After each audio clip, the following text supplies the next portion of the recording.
President Trump is putting Iran on notice for firing a ballistic missile in violation of a UN Security Council resolution passed as a side deal to President Obama's big nuclear agreement, tweeting, Iran was on its last legs and ready to collapse until the U.S. came along and gave it a lifeline in the form of the Iran deal, $150 billion.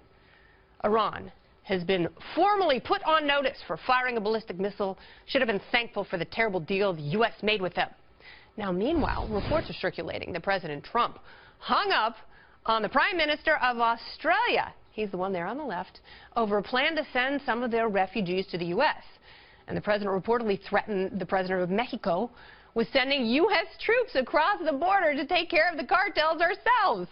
The leaders of Australia and Mexico deny these reports, and the news all comes on the same day that Rex Tillerson started his job as the Secretary of State. So he's walking into some interesting times in American foreign policy. So what effect will the latest reports have on our global relations, and what will the president do next? I declare, I'm not going to pay for that fucking wall. He should pay for it. He's got the money. Are you afraid that he's going to be the next president of the United States? What would that mean? What would that mean for Mexico? No, not at all. Democracy cannot take us to crazy people that doesn't know what's going on in the world today. It worries me this last caucus in, where was it, Nevada? Nevada. In Nevada. He won 44% of the Hispanic vote. 44% of Hispanics. I'd like to know who those Hispanics are, because they, again, they're followers of a false prophet. And he's going to take them to the desert. And if they think that they will benefit with an administration led by Donald Trump, they're wrong. They must open their eyes. Please, you Hispanics, Latins in U.S., open your eyes. It's not to defend our race. It's not to defend our creed. It's to defend this very same nation that is hosting you. This nation is going to fail if it goes into the hands of a crazy guy. What is Trump? He's not a Republican. Absolutely not. Those are not the Republican principles. He is not a Democrat. He is just himself. He's egocentric. We have some breaking news that I want to share with you guys. So the Washington Post is reporting that Donald Trump may have a more nuanced position and a shift in his foreign policy in regard to Israel. So according to their headline, in a potential shift, Trump warns Israel that new settlements, quote, may not help achieve Middle East peace. So the statement marks a more nuanced position in what has been Trump's consistently pro-Israel stance. He nominated Daniel Friedman, a strong supporter of West Bank settlements, to be U.S. ambassador to Israel. In December, he pressured the Obama administration to veto a United Nations resolution critical of Israeli settlements. But as this story develops, it is important to keep in mind that he has apparently made some statement that shows a shift in his policy. No fear. Refugees are welcome here, no hate. No fear. Refugees are welcome here, no hate. No fear. Refugees are welcome here, no hate. No fear. Refugees are welcome here, no hate. No fear. Refugees are welcome here, no hate. No fear.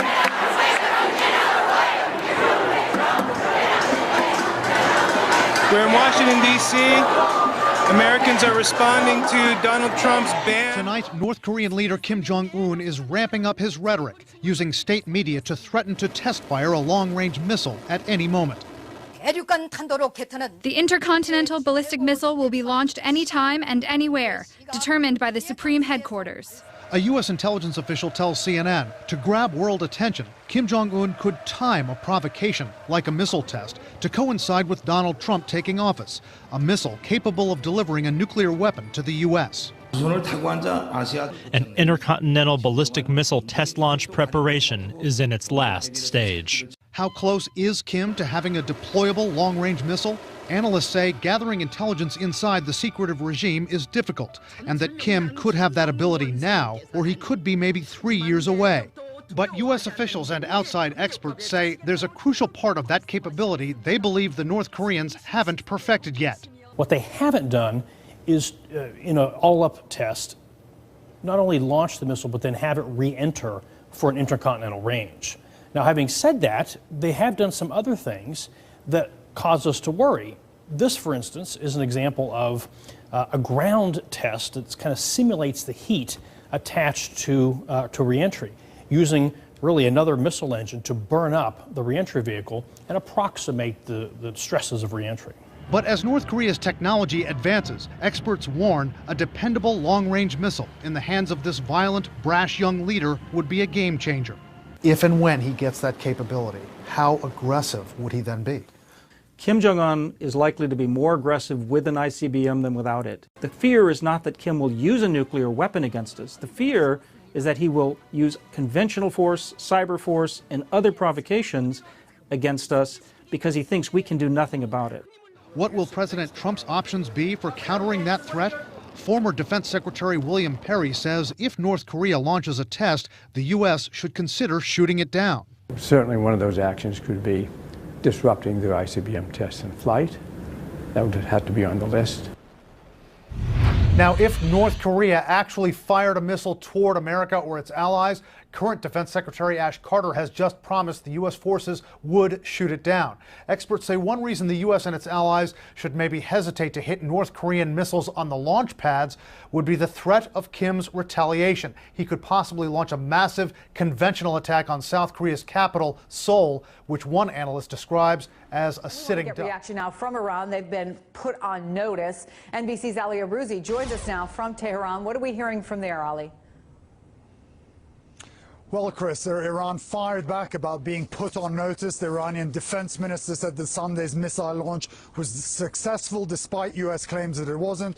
And he reiterated that they weren't in violation of the nuclear deal or any resolutions. A former foreign minister and advisor to the supreme leader said this isn't the first time an inexperienced person is threatening Iran. He said he will continue testing ballistic missile capabilities and warned Iran not to make empty threats to the most powerful country in the region.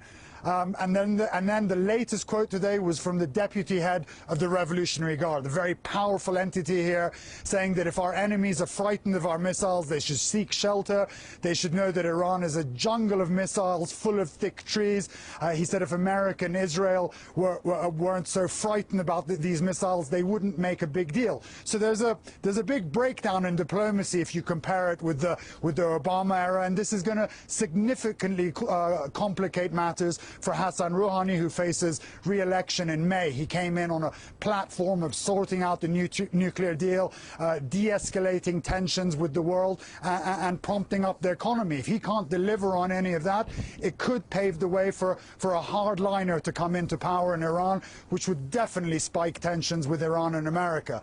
But I can tell you, Chris, since the Trump administration has come into power and since he's appointed all of these key security positions, there is a major sense of foreboding here in Iran. They don't know what to expect. They didn't think relations with the United States would go south so quickly, but we have to see how this is all going to pan out going forward. But it certainly, as one analyst said to me, the Obama honeymoon is well and truly over. Chris? Ali Arouzi in Tehran.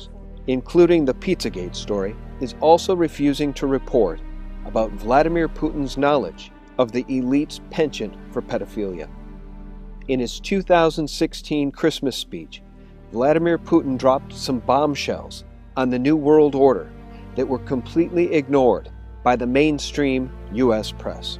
And in his Christmas speech, we see some startling similarities between Putin and Trump, both of whom seem to recognize the fact that the New World Order powers are aligned against sovereign states, aligned against Christianity, aligned against traditional morals, and aligned against the family. In his incredibly important speech, Putin says, "We see that many Euro-Atlantic states have taken the way where they deny or reject their own roots, including their Christian roots, which form the basis of Western civilization. In these countries, the moral basis and any traditional identity are being denied. National, religious, cultural, and even gender identities are being denied or relativized. There, politics treats a family with many children as equal to a homosexual partnership. Faith in God is equal to faith in Satan." And guys, here's the Pizzagate DC pedo ring bombshell that Putin dropped. And I quote, The excesses and exaggeration of political correctness in these countries indeed leads to serious consideration for the legitimization of parties that promote the propaganda of pedophilia. Putin clearly knows about the elite's penchant for pedophilia, and Tom DeLay himself has warned the American people. Well, we've already found a secret memo coming out of the Justice Department. They're now going to go after 12 new perversions, things like bestiality, polygamy, having sex with little boys and making that legal. Putin continues. The people in many European states are actually ashamed of their religious affiliations and are indeed frightened to speak about them. Guys, as a side note, for those who've never read the Protocols of the Elders of Zion, which is claimed to be nothing more than a hoax or a forgery, I'd encourage you to read those protocols and then consider the war that is being waged that Putin is describing in this speech, and then ask yourself, is something behind the scenes driving this agenda? And do Donald Trump and Vladimir Putin stand in some opposition to it? Putin says Christian holidays and celebrations are abolished or neutrally renamed, as if one were ashamed of those Christian holidays. With this method, one hides away the deeper moral value of these celebrations. And of course, he's referring to the birth of Jesus Christ and the rebirth of the human race through the blood of Jesus Christ. Putin says, and these countries try to force this model onto other countries globally. I am deeply convinced that this is a direct way to the degradation and primitivization of culture. This leads to deeper demographic and moral crisis in the West. What can be a better evidence for the moral crisis of a human society than the loss of its reproductive function? And today, nearly all developed Western countries cannot survive reproductively, not even with the help of migrants. Without the moral values that are rooted in Christianity and other world religions, without rules and moral values which have formed and been developed over millennia, people will inevitably lose their human dignity. We can see the degradation of family in our own society tearing us apart. Putin stands in opposition to that degradation. And yet the mainstream mockingbird media would label this man an enemy of humanity and an enemy of the United States. Putin continues, and we think it is right and natural to defend and preserve these moral values. One has to respect the right of every minority to self-determination, but at the same time there cannot and must not be any doubt about the rights of the majority. And here's where Putin starts to sound a lot like some of the things Donald Trump said when he was running for president. Quote, at the same time as this process at a national level, we observe on an international level the attempts to create a unipolar, unified model of the world, to relativize and remove institutions of international right and national sovereignty. Trump himself has said the number one way to preserve peace and prosperity is through the sovereign state. We will no longer surrender this country or its people. The U.S. president has once again threatened Iran. In a new tweet, Donald Trump has said Iran is, quote, playing with fire. The U.S. president also said Iran did not appreciate his predecessor, Barack Obama, whom he described as kind to Tehran. Trump also said he will not be, quote, as kind as Obama was to the Islamic Republic. Immediately after Trump's tweet, Iranian Foreign Minister Mohammad Javad Zarif shot back, tweeting.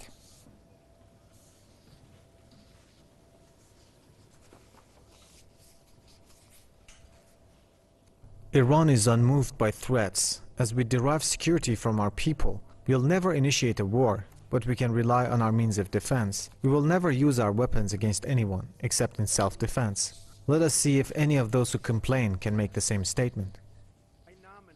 U.S. officials, including Trump, have stepped up their rhetoric against Iran after its recent missile test. Iran has time and again said it will not be intimidated by threats and will not relinquish its right to conventional military capabilities to defend itself against any foreign aggression.